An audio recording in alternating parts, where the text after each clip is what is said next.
আসসালামু আলাইকুম সুপ্রিয় দর্শক মণ্ডলী। ২০০ জনের কম মানুষের শান্ত ছোট গ্রামে জন্মগ্রহণ করেও বিশ্ব চ্যাম্পিয়ন দলের সেরা ফুটবলার হওয়া কি সম্ভব? সুপ্রিয় দর্শক মণ্ডলী, আপনাদের কাছে আরও একটি প্রশ্ন। কাঠ মিস্ত্রির কারখানায় বড় হওয়া কোনো ছেলে কি এএফসি বার্সেলোনার মতো একটা বিশ্ববিখ্যাত ক্লাবের সেরা ডিফেন্ডার হতে পারেন? নাম্বার 3, আপনাদের কাছে আরও একটি প্রশ্ন।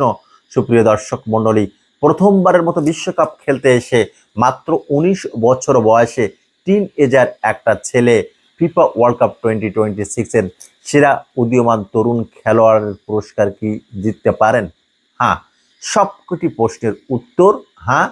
আর সেই হ্যাঁ জয়যুক্ত হওয়ার নামটি হচ্ছে পাও কুবার্সি। পাও কুবার্সি এবারের বিশ্বকাপের থ্রু আউট দ্য টুর্নামেন্ট ধারাবাহিক পারফরমেন্স করেছেন।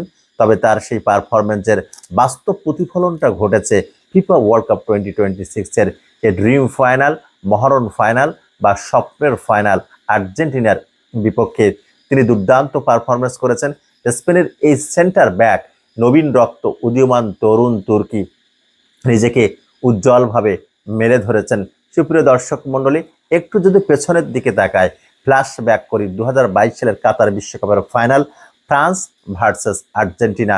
শেষ মুহূর্তের খেলা, কয়েক সেকেন্ড পরেই কিন্তু প্ল্যানটি শুট আউটে গড়াবে ম্যাচটি।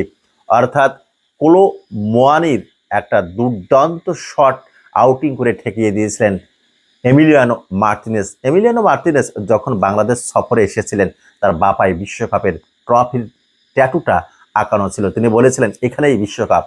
অর্থাৎ কোলো মোয়ানির ওই শটটা তিনি পা দিয়ে যদি ঠেকিয়ে না দিতেন, ওই গোলটা যদি হয়ে যেত, তার আগে কিন্তু আর্জেন্টিনা ৩ ফ্রান্স ৩, ওই গোলটা হয়ে গেলেই ম্যাচের শেষ পাশে হয়তো বেজে যেত, পেনাল্টি শুট আউটে যেত না। এজন্য এমিলিয়ানো মার্টিনেজ বলেছিলেন এখানেই আসলে বিশ্বকাপ। ঠিক তেমন এবারের ফিফা ওয়ার্ল্ড কাপ 2026 এর শেষ মুহূর্তে আর্জেন্টিনার ডিফেন্ডার মার্কোস সেনেসির শটটা ঠেকিয়ে দিয়েছিলেন পাও কুবার্সি। পাও কুবার্সি এমিলিয়ানো মার্টিনেজ হয়ে উঠেছিলেন। পাও কুবার্সি 2022 বিশ্বকাপের মতো শেষ মুহূর্তে সেনেসির শটটা ঠেকিয়ে দিয়ে 1-0 গোলে স্পেন আর্জেন্টিনাকে পরাজিত করে দ্বিতীয়বারের মতো চ্যাম্পিয়ন হওয়ার গৌরব অর্জন করে। শান্ত এই ছেলেটি শহরের চেয়ে গ্রাম বেশি পছন্দ করেন।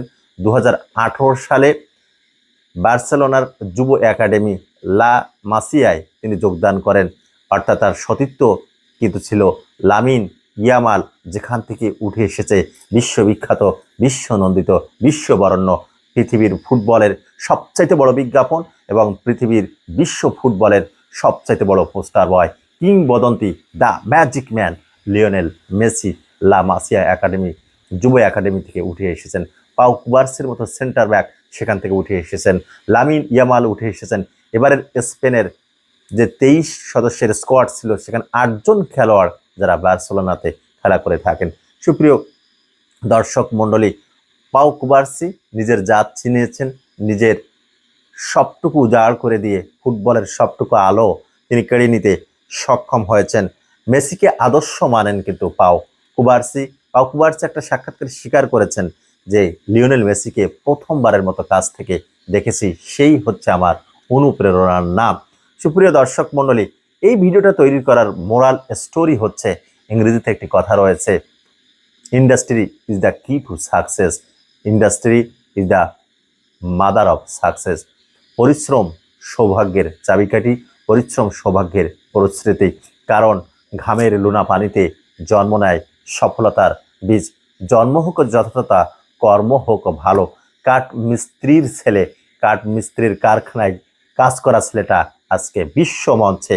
এজন্য পাও কুবার্সি থেকে আমরা অনুপ্রেরণা গ্রহণ করতে পারি, উৎসাহ গ্রহণ করতে পারি যে এখান থেকেও বড় হওয়া যায়। যদি স্বপ্ন থাকে, যদি ইচ্ছা থাকে, যদি আগ্রহ থাকে, চেষ্টা থাকে, সাধনা থাকে, তাহলে স্বপ্নের শিখরে পৌঁছানো যায়। পাও কুবার্সির এই জীবন কাহিনী থেকে আমরা এই শিক্ষা গ্রহণ করতে পারি। সুপ্রিয় দর্শক মণ্ডলী, যারা এতক্ষণে আমার ভিডিওটি দেখলেন, আপনাদেরকে অসংখ্য অসংখ্য ধন্যবাদ। Thank you so much for watching this video. See you again. খুদা হাফেজ।